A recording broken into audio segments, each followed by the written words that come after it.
System riding to the core. Yeah. Reppin' inner city left. This is the Inner City Left broadcast. Today is Friday, April 18th. I'm Amin TMK alongside Emoja Lil Tanky Sumler. Emoja, hello, happy Friday. How are you? What's going on? Man, Friday it is. That is true. I'm lovely, man. You know what I'm saying? In spite of all the bullshit, because I'm going to choose happiness every day, even though they try to take it away from a brother. Again, we are into the geopolitical real-time news analysis world, and it can be a bit heavy at times. So we try to have fun. We try to enjoy ourselves. So happy Friday. I hope you guys are enjoying yourself. That's a possibility.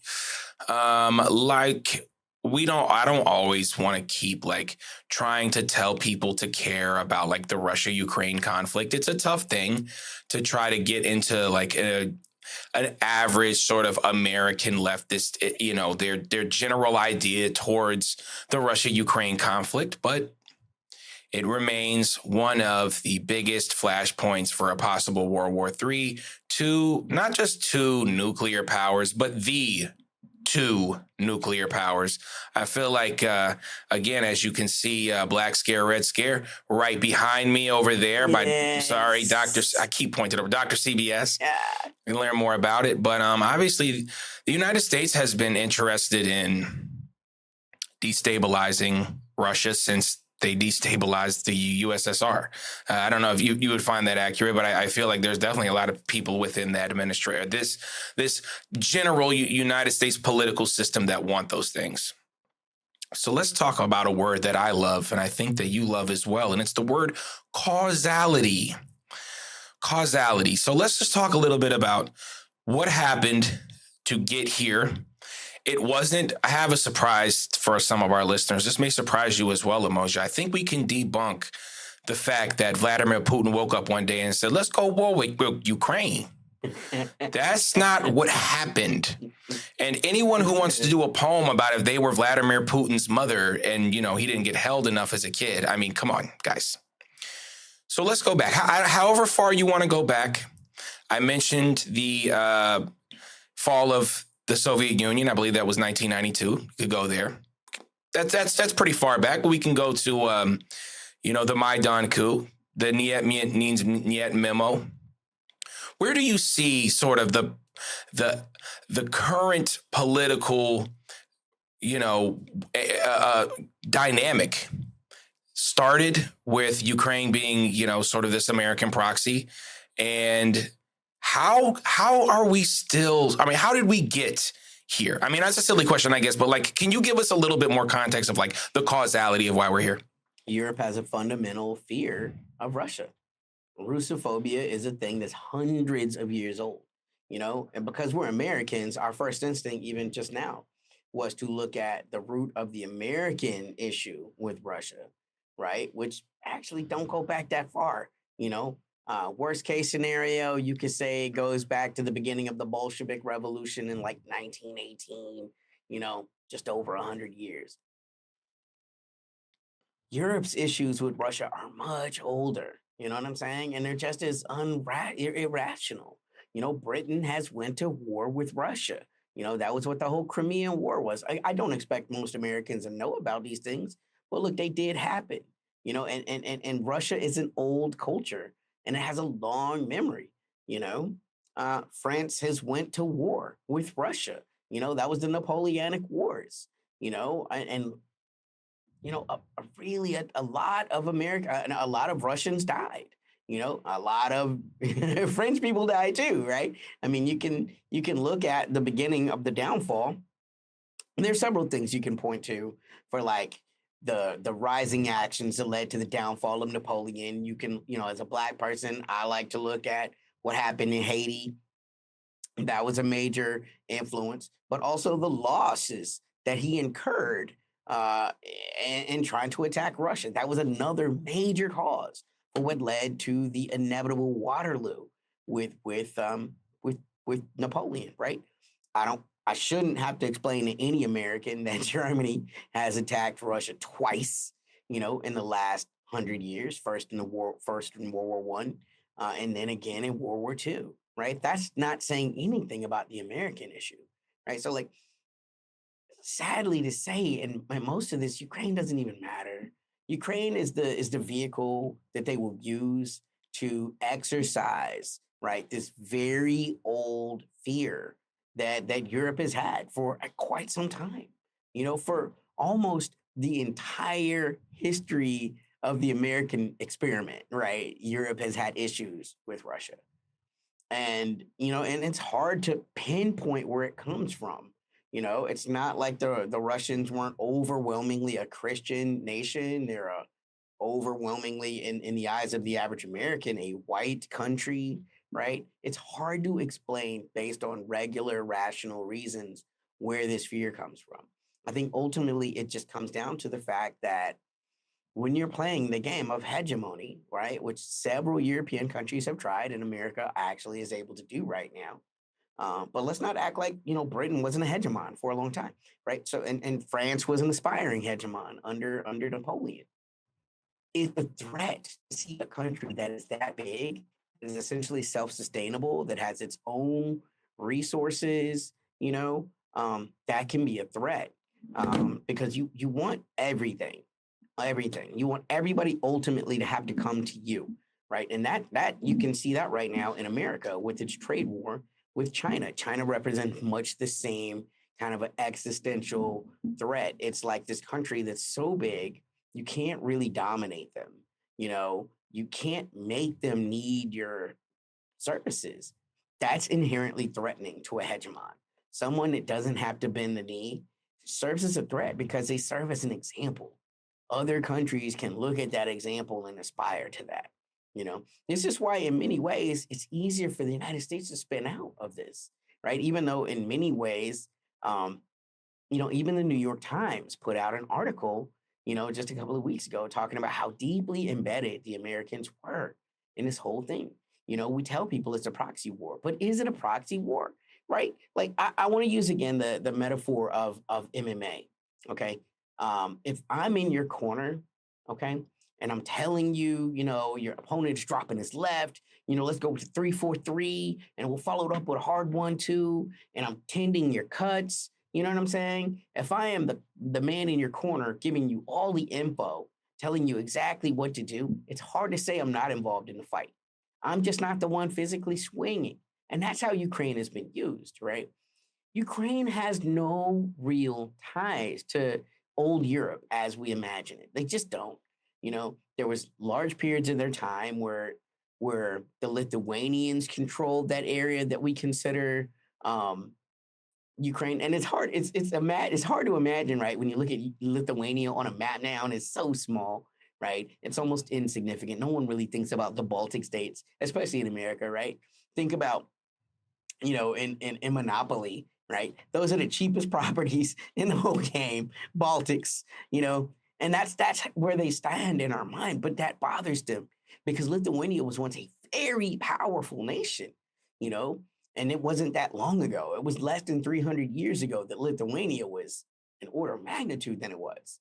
Poland also has much the same claim, right? A lot of that area belonged to Poland at one time. So that's where their draws come from. But arguably, again, Lithuania and Poland have had much more of an impact in traditional continental European politics than Ukraine ever did. Europe doesn't really care about Ukraine. It's just an opportunity to hurt Russia, which is a long-standing goal that they've had for a very long time. America can't bear a hegemon, but America doesn't see Russia as really a threat to its hegemony anymore. So it's less involved. It wanted to hurt Russia, but now it's at the point where it's dangerous. It's getting dangerous for the Americans. The last thing I'll say about this, and I'll go back to you, sir, is it's not just two nuclear powers. And we have to remember that always. France is a nuclear power.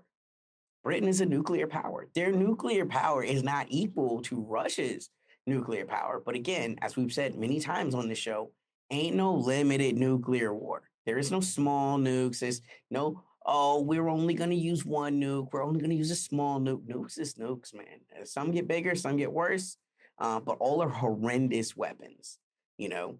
And that's the thing. There's way more than two nuclear powers that are involved in this right now. I love talking to people who know their history. I'm like, yeah, when do you want to go back and discuss, 1992, 2014, and you're like 300 years ago. This shit goes on, man. It's very long, right? And Americans don't have that kind of mind because our country is so young. This is such an experiment of a country. It's about 400 years old. It was a colony for hundreds of years before that. That was just an extension of the British Empire, you know. But these old countries, Russia is a country that's thousands of years old. You know what I'm saying? Even Britain, at least that culture that exists there under whatever moniker is thousands of years old. The American experiment is less than 500, you know? And I think that's a good point. I mean, obviously, I think there's two things here. Let's talk about Europe just briefly because I guess they're trying to be a player or whatever it may be, but Keir Starmer sort of in this coalition of the willing idea, ridiculous title, name, again, like, can we get some better branding here? I mean, my God. So Europe is really, at least they're politically trying to say, like, we want to pick up on this war. We want to continue to do the best we can to utilize Ukraine to destabilize Russia or whatever it may be. And, so can you just speak to that, sort of the current European, response in Keir Starmer and sort of Macron? It's been plenty of them, Kai Kallas, van der Leyen, sort of this like European bloc that wants to continue to keep and sustain the war in, Ukraine. The one thing I have to say first, and again, right, I think this is important. And this is why liberals don't really like inner city left. They want to look at things based upon how things make them feel, as opposed to using observable things like empirical evidence, which history often provides, or material conditions, right, which are easily observed. It's not about liking Keir Starmer. It's not about liking Ursula von der Leyen. It's not about disliking Putin. None of this has anything to do with likes, right? All of this has to do with the material causes that they're laying down, right? So again, looking at World War II, the way that it played out, this number is important. Almost 30 million Russians died. Okay. Like, again, all of these activists, all of these liberals, they understand concepts like being triggered on an individual level, right? Think about what it's like to be triggered on a national level. And we do. When Americans think about 9/11, they feel some sort of way. Oh my God, we were attacked. We lost 2,995 firefighters died. That whole thing. It's instantly. You are forever shunned if you question anything about that national mythology. Right now, imagine what it's got to be like for a country like Russia, which is not, from a population point of view, a huge country. It's about 150 million. And that sounds like a lot, right? Until you look at Indonesia, it has 140 million. You know what I'm saying? Like, so from a population point of view, losing 30 million people is incredibly significant. It's incredibly significant. And so when they say that their stated goals are removal of the Nazi element in Ukraine, that's not a small thing, right?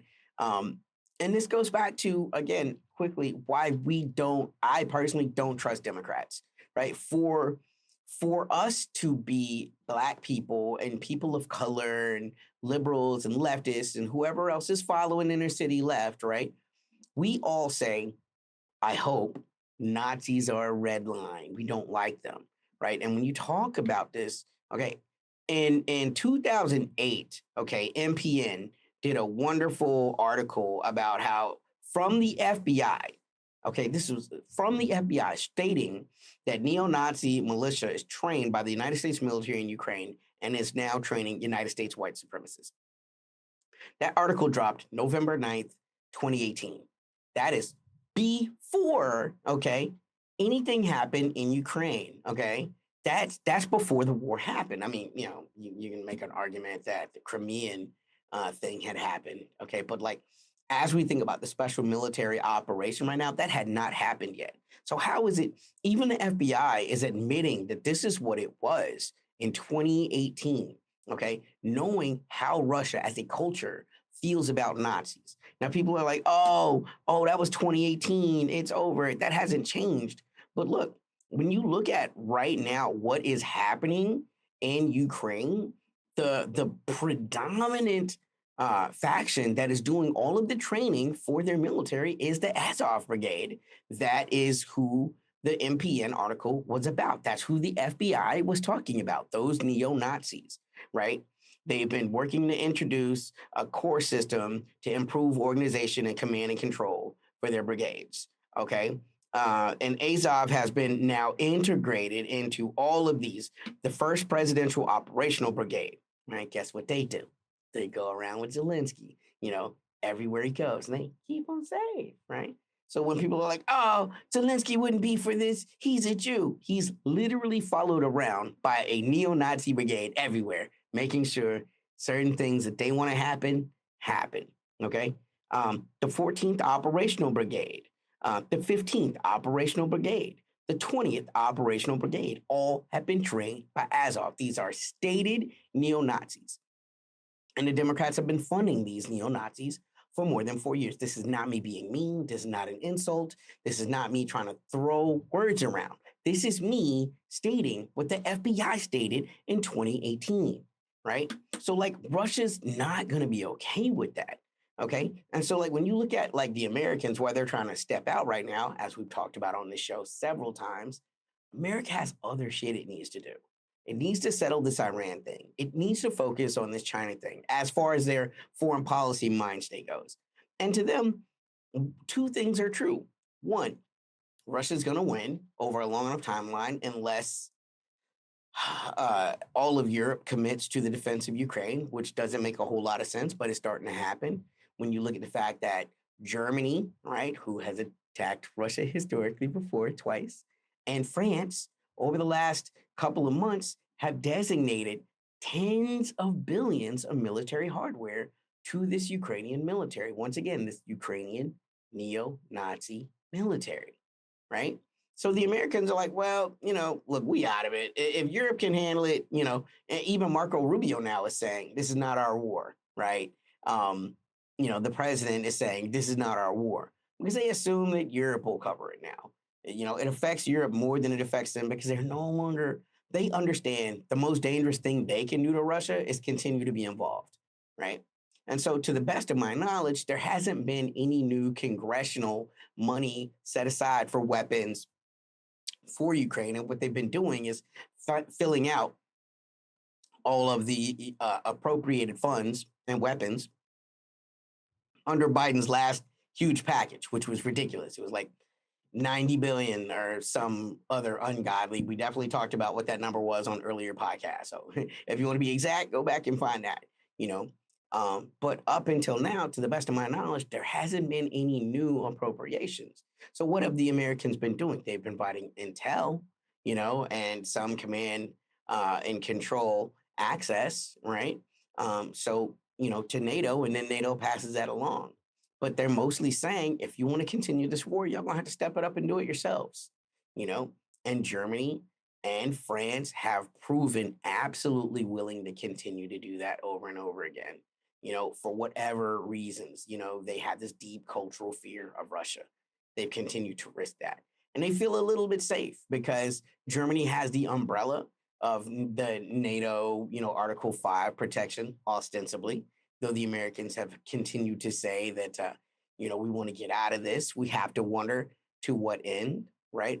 If the French were to put a couple of thousand or maybe 10,000 troops into a place like Odessa, or if the British, is America really going to let 10,000 NATO, French, but let's be honest, NATO troops get wiped out? It's hard to believe that that's true. And that's what the French are betting on. That's what the Germans are betting on. No matter what the Americans say right now, if it goes really bad, they'll have our backs, And I don't know how certain a bet that is. I really don't. I think America's going to be tied down, and this is why, once again, they're back involved in these conversations with Iran. They're back involved with conversation with China, utilizing this trade war as opening salvos into something much bigger. Yeah. Yeah. Well said. I think you're again the conversation sort of. I don't know if you saw this, but Donald Trump was on the Air Force Ones. I think it was a few days ago, and he was trying to give that sort of same speech of this is Biden's war and this is Biden's war and this is this and this and this. And I guess I'm a bit skeptical in terms of is there not going to be any more aid to Ukraine? Or is there not going to? I mean, because at the end of the day, there's still always sort of the ability to stop something, the ability to stop giving logistics, all those other things. Those things I think are going to continue. Sort of, the mercs that are out there, and sort of the general maybe less obvious, less in bills, less things like that. But we already know the Pentagon is never can pass an audit, and I do think that the Ukraine conflict is going to be funded regardless. Whether it's a real appropriated funds or through some dark money or whatever you want to call it. I don't know. But it does seem like Trump is just sort of saying like, whatever, I'm past that. I'm done with that. I don't want to talk about that anymore. I remember that was sort of George Bush's thing with the war in Iraq. He was so ready to talk about something else. Mission accomplished. Yeah, and it's like, and that's what I think Trump is trying to do. He's trying to be like, well, it's not mission accomplished. It's Biden failed his war, and this is what's happening. And you just see that this supposedly anti-war candidate is letting this war meander. Again, just another flashpoint for World War III. Trying to escalate in Iran, which could be turnkey, could be not. We don't know. We don't know exactly what they got. You don't know what I got. And you also have China, obviously, like you already mentioned, the tariffs and the trade war that exists right now. And all three of those countries have said over the last few weeks, months, years, / blah, blah, blah, pull up. If that's what it is, then pull up.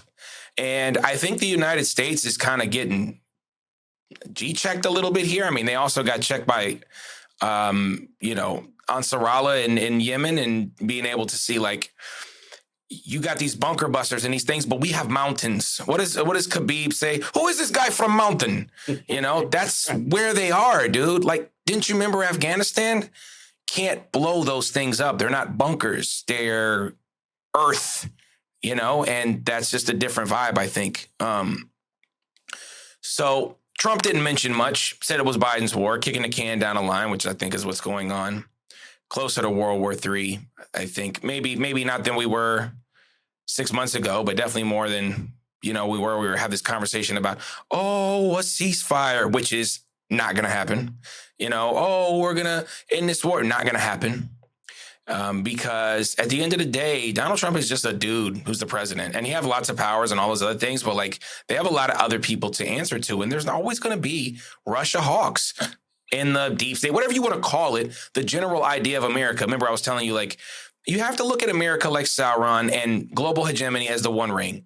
He is searching for it always, looking for it always. Stop acting like Trump is going to come in here and have some different answers. He's going to have some negotiating ability. What we need right now is someone to not negotiate, someone to say, look, what can we do to end this conflict? Talk to Russia, because you're supposed to have peace talks with the person you're at war with. You don't have peace talks with the people that you're already allies with. And I think, again, that's what Trump is doing.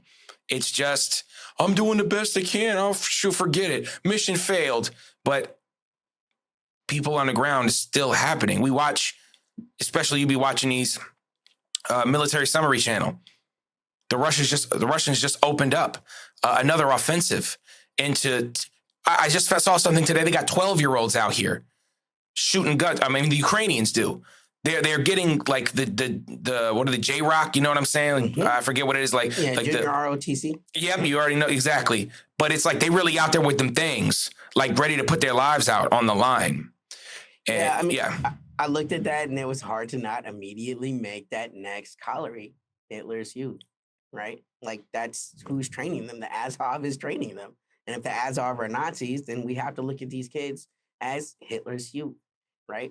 And so, like, yeah, again, I just want to remind you guys of what we talked about with Dr. CBS in the last episode, right? There are primary and secondary contradictions that go with this thing. Like, for example, there are the people that need to sell these weapons. There are certain weapons that are in use in the Ukrainian theater that are not useful to anyone else in the world anywhere, right? Like people be like, oh, it doesn't really matter. They can send them to Israel. No, they can't. Israel fights a very specific kind of war. And honestly, it's not a contemporary modern war because they're fighting a people with no organized army that's It's not a irregular war. resistance, right?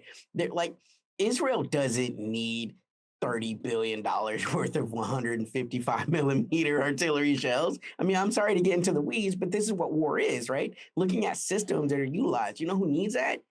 Ukraine. So when Because they're fighting a war. they're fighting a war. Yeah. They're fighting a contemporary war against the probably it was by U.S. News and World Report rated as anywhere from the first to the second most powerful army in the world, the Russians. Even Trump recently said it doesn't make a lot of sense to fight a nation that's 20 times bigger than you, right? And so like when you said kicking the can down the road, I'd like to offer another metaphor, hot potato, right? It was such a big deal that the Republicans made of the way that, the Americans left Afghanistan, with the Afghan sympathizers grabbing onto the C-130s, falling off to their deaths, it was a very ingracious exit. And they spent so much political capital talking about how incompetent that made Biden that I think on a personal level that stuck with Trump. And he doesn't want someone to be able to say that same thing to him. However, at the same time, there is the real politic of the fact that, last week alone, I cannot make this up. It is reported that the Ukrainians lost 10,040 soldiers last week, right? The real politic is you can only talk that trash for so long till you got to put boots on the ground. And no president wants to explain how we lost 3,000 soldiers in 1 week, right? And again, I'm still being nice because Ukrainians lost 10,000. And let's be honest, that's the second most blooded army in the world right now, behind the Russians. So the reality is, though it hurts Americans' minds to hear this, they probably would do worse. Like entering into that battlefield, you don't have a cultural understanding of where you're going. In this context, the Russians would be on defense. You'd be on offense. Offense is always bloodier, always lost. It's harder to assault something than it is to defend something, Now, it's cheaper, right? Because it's always going to be cheaper to throw a rock through a window than to build a window that can stop a rock, right? But if you coming into my house, you're going to pay because you don't know what I got. You know what I'm saying? And that's how the Russians are as it relates to the Europeans and the Americans. And once all the wolf talk, all that Lindsey Graham tough talk, King Kong beat your chest stuff is done, at the end of the day, you got to put boots on the ground and lots of them will die. And that's not projection. That's reality based upon the 3 years of what this war has looked like so far. There are estimates of anywhere from 200,000 to 500,000 Ukrainian troops have died or been removed from the battlefield. If you can no longer enter the battlefield, essentially, maybe you didn't die, but you got both your legs blown off, or you lost your hands, right? Your life has been debilitated in some way where you're not going to be able to go back to a regular kind of life, right? That's reality. And magically sliding Americans in, that's not going to change that. And Europeans, even less so. Europeans are one of the least blooded. All they're used to doing is flying over places like Libya, dropping some bombs and going home. They don't know about what it's like to have that longevity. They haven't had those kind of wars against a near peer adversary in quite some time, arguably since World War II. Who have they fought? Yeah. It would be worse. Yeah. Now, well said. And I think there's a lot to be, again, it's important for, those people who care about geopolitics and anti-imperialism and, the violence that is perpetuated by, the United States and its allies, have to come to, an end. And at some point, people have decided, like, it is what it is. We stand in our business. We're here. If you're going to come through. And the United States just doesn't have that capability. And that's what happens with century of war, everywhere, from Latin America to Africa and, obviously the Middle East, now in Russia and Ukraine, the Baltics. I mean, everywhere you go, the United States creating conflict. I want to give a shout out to our podcast listeners. We got all kind of things popping up. We got new videos, new backgrounds. We always coming up in the game. I know you can't see our lovely faces. And also I want to give a shout out to our podcast. Our Patreon listeners. I haven't been saying your names just because we have such a great and budding community. I don't want to spend 5 minutes naming everybody, but we are putting a little, a graphic up at the end. You can always check us out on Inner City Left. We're giving y'all a big shout. Check out our Patreon if you can. Like I said, we're everywhere you find podcasts, Spotify, iHeartRadio, Apple Podcasts, those good things. If you're watching on YouTube, like, subscribe, comment. You know what it is. Tanky, final thoughts on this Friday. We got new music out. Never let shit go. Fuck with that. Inner City Left. You can always find our music. Just use our names, Lil Tanky for Amoja and Amin TMK for me. You can also purchase these 2 books right here. They're very cool.